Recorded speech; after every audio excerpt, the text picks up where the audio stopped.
Hello, and welcome to the next lesson, Emotional Mastery 2.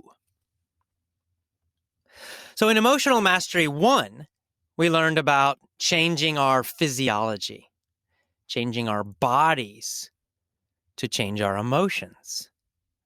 But remember in that lesson I said there are two ways to change your emotions. Number one is physiology. We talked about that.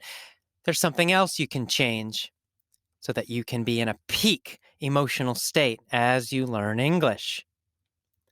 And that is your focus, your mental focus.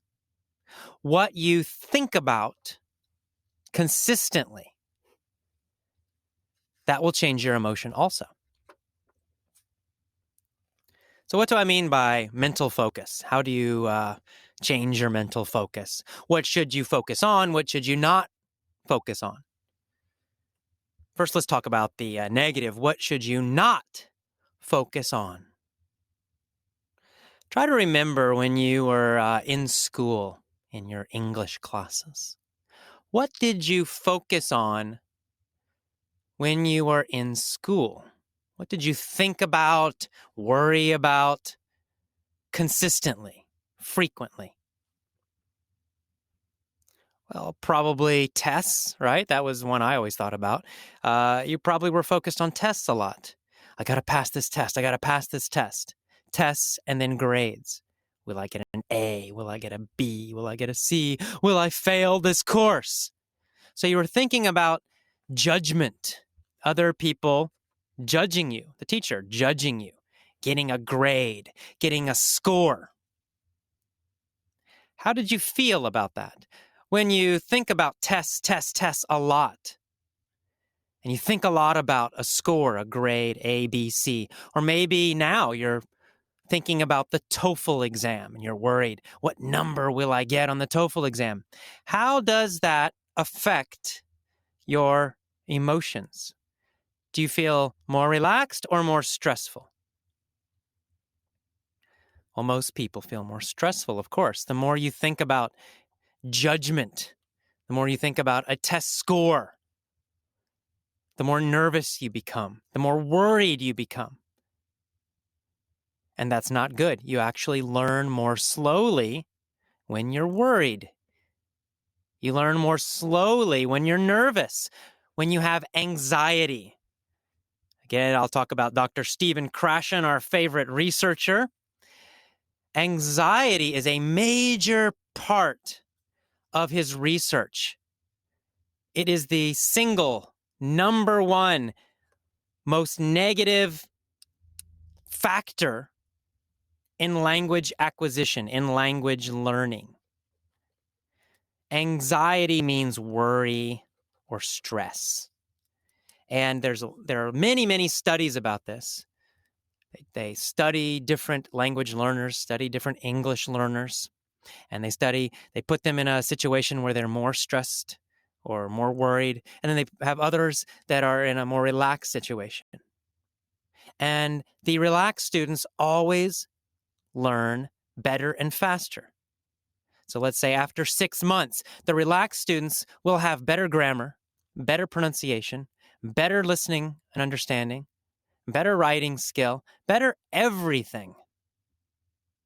The anxious students, the worried, nervous students, the stressed students, of course, have worse pronunciation, worse speaking ability, less vocabulary, worse writing, less listening comprehension, listening understanding.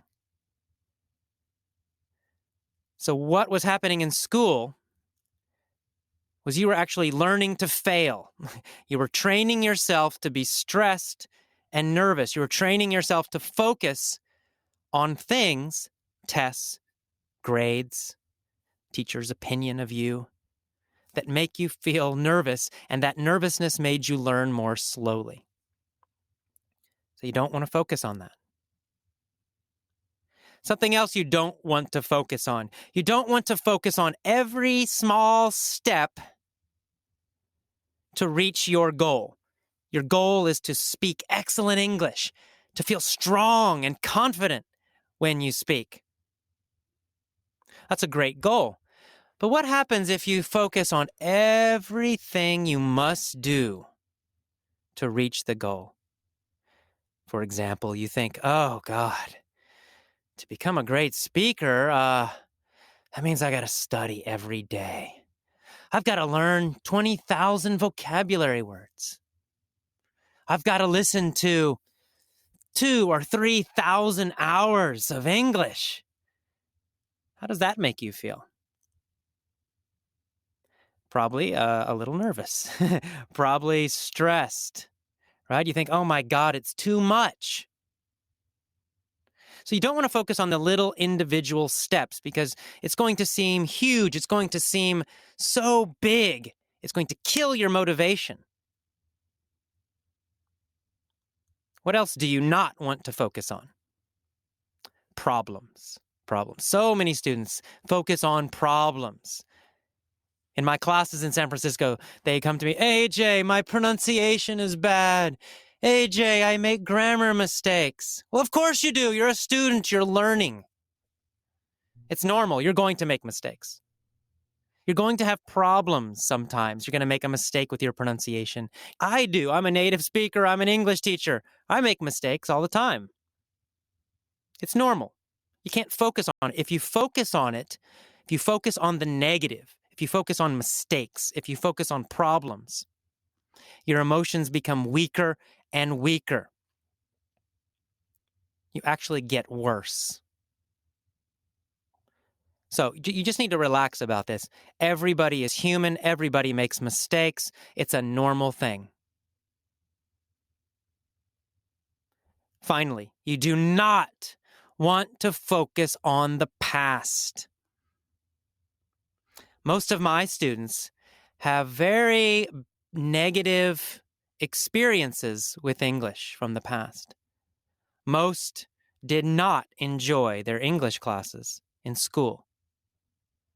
When I ask about their past with English, it was terrible. Students tell me, I'm not good at English. I was always bad in my English classes.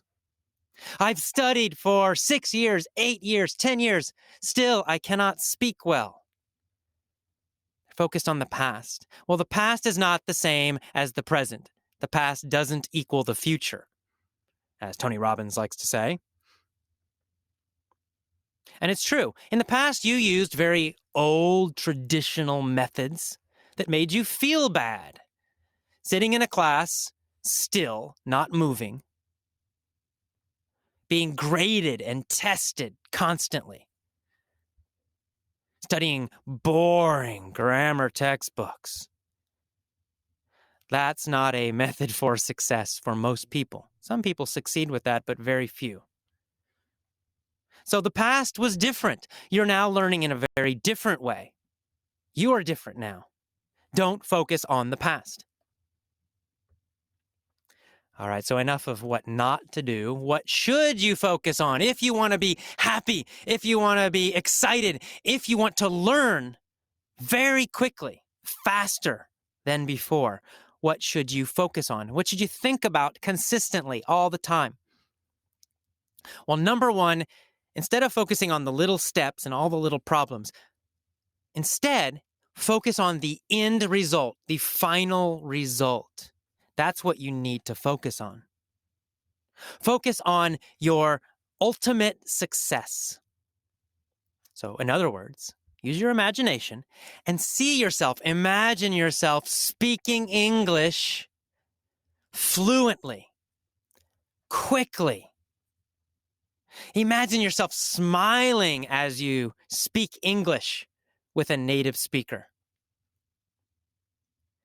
Imagine yourself feeling strong and confident as you speak English easily, effortlessly. Every day, focus on this thought, the end result, what you will ultimately reach, ultimately achieve, what you will finally do. Focus on the end result every day, the final result. Do not focus on the little steps you must take every day. Focus on the final result. every day. Second, focus on the purpose, the reason you are learning English. I mean, why? If your purpose is to take the TOEFL exam, you're going to be stressed and depressed. Nobody is excited about a test. Nobody I know. That's not a good emotional thing to focus on. It's not a good reason to learn English.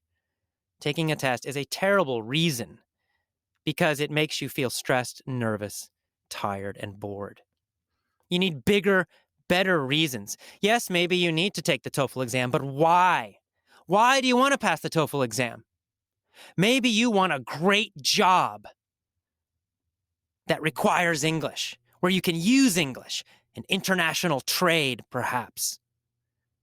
Maybe you want to study in the United States, go to a university in the United States, have a great adventure in another country.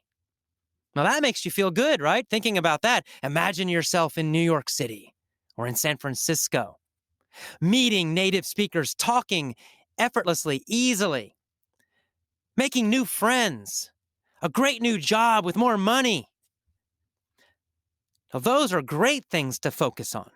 So you want to focus on compelling, strong reasons why you're learning English, why it's important, the benefits, things that make you feel great.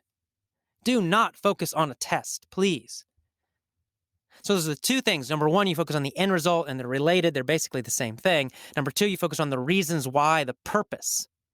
So you have to imagine very vividly, very strongly in your head what it is you will finally do. See the end result.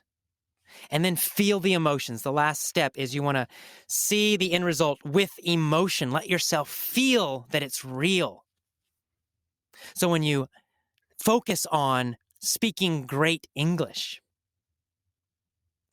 feel the emotions. Feel proud. Feel happy. Feel confident. Smile big. Imagine how you will feel speaking excellent English. Okay, so let's review very quickly about focus. The main thing about focus is very, very simple. You're going to focus on the end result, the final result. You want to focus on the thing that makes you feel great, the situation, the benefits, all the great things that will improve in your life by speaking excellent English. That's what you need to focus on every day. Write it down. Write down, make a list of all the great things that will happen in your life when you speak excellent English. New friends, maybe. Maybe great new travel experiences. Maybe living or working abroad. Maybe a better job. I don't know. You have to make your own list, but make it a big list. Write down all the great things that will happen in your life. And then every day, focus on those. Review those every day. Teach your brain to focus on these positive, inspiring things, not on these negative things, not on problems, not on the past. Okay, so that is it for this main speech on Emotional Mastery 2, Focus. Next, let's listen to the vocabulary, and then we'll have the mini story. See you soon.